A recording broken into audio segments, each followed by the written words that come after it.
સુરतना जहांगीरपुराમાં સ્થાનિકોએ આવેદન આપ્યું। સુડા આવાસમાં રહેતા લોકોનું તંત્રને આવેદનપત્ર 2 વર્ષમાં જ આવાસ ખખડી ગયાનો સ્થાનિકોનો દાવો છે। વર્ષ 2024માં સુડા આવાસમાં રહેવા આવ્યા હતા લોકો 2 વર્ષમાં જ ઘરમાં ટાઇલ્સ પોપડા ઉખાડવા લાગ્યા।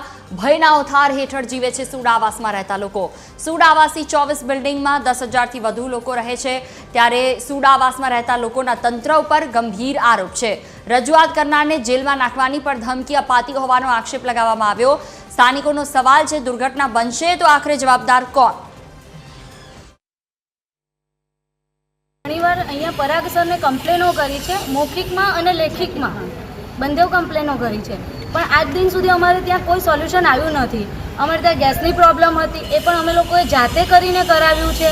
ઇવન પાણીની સમસ્યા છે, ગાર્ડનની સમસ્યા છે, ફ્લોરિંગમાં પ્રોબ્લેમ છે, બધા ફ્લોરિંગ નીકળી ગયા છે બધી જ બિલ્ડિંગમાં।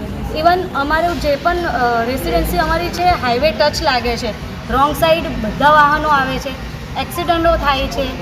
ઘણીવાર રજૂઆત કરતાં પણ અમને કોઈ ઉકેલ મળ્યો નથી।